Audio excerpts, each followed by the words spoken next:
26 years went by without a sound from the Streets of Rage series, to my dismay. But in 2020, one of the best retro developers out there, .mu, released a full-scale sequel and fourth entry in the series. To get the obvious compliment out of the way, this is one of the most visually stunning games ever, with some gorgeous lighting, fantastic hand-drawn animation, and an insanely solid frame rate that helps you soak in the artistry behind every animation. The characters each look incredibly distinct, and even though it doesn't have pixel art, it still feels like an amazing new take on the series with some truly unique ideas behind it. I'm really sick of indie games using pixel art, so it's refreshing beyond belief to get a game with this eye-candy pencil art look.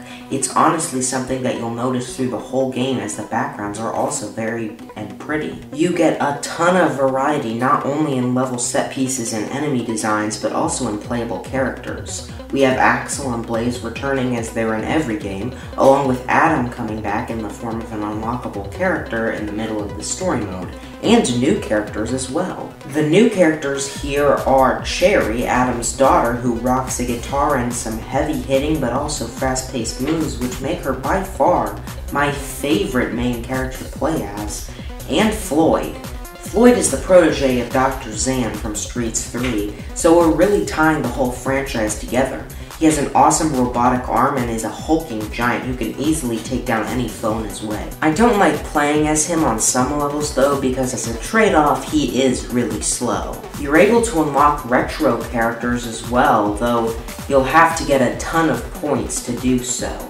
An amazing reward which gives us access to moves such as Streets 3's up and down dodge roll, which sadly is lacking in the modern characters. You can play as Skate, Max, and Dr. Zan as well.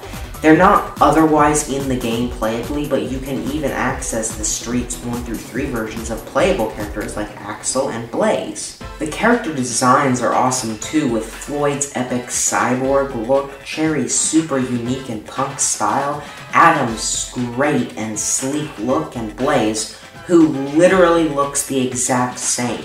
The only problem is Axel. I normally play as him my first time around, so I was a little mad to see them make him into something this gross. I don't dislike the design at all, in fact I kinda like it, but I don't like how they made his skin look so gross and orange.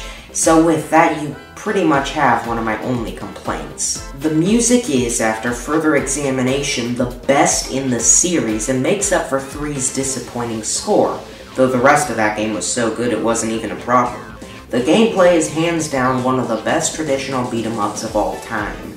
The movement is so satisfying, the moves you pull off are so fluid, and the way you can destroy your foes with such insane and mesmerizing combos truly puts a smile on my face. You really have to pay attention and use every mechanic at your disposal, including items, because now points give you extra lives, which really saves your skin a lot. Everything from the grabs to the jump attacks has been perfectly translated from a Genesis cartridge to a beautiful, modernized masterpiece. I've had so much fun switching up characters and going for different ranks to build up my lifetime score. I love to fight off a ton of enemies and feel like a total monster doing it.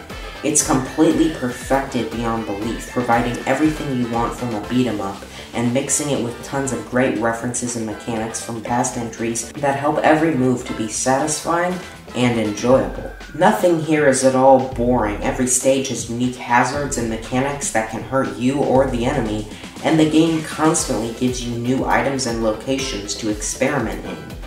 I can't stop playing this game over and over, as the arcadey formula has never been more potent and addictive. You really owe it to yourself to play through this as every character. The boss fights are epic, the stage designs are fun and well-paced, and the combat feels so perfectly intertwined with the style and animation that this truly is my favorite traditional beat-em-up ever. The story involves the Y twins, who are the children of Mr. X, and though it is an awesome and stylish story with comic book style cutscenes and a grittier tone with fantastic side characters like Estelle and Shiva, I still prefer 3's story. I mean, can you really blame me? It's Terminator and Body Snatchers mixed together. That's frickin' awesome. Streets 4 has the neat idea of the civilians being controlled by sound waves, and you have to stop a DJ, but the game doesn't really focus on that much, instead paying more attention to the characters, which is totally cool in its own right. It may not have the best story in my opinion, but I love the story almost as much as the gameplay, music, and visuals, and being such a well-rounded package, it's no wonder that I'm gonna give this a 5 out of 5 Ballardians. Even the multiplayer rocks the hardest of the series. Whether you're playing in person or online, this is totally addicting and fun with others, and me and Prince Bapalapa Shamalama Ding Dong have totally spent way too much time playing this together. Streets 4 gets 5 out of 5 Ballardians, and in my opinion is the best in the series.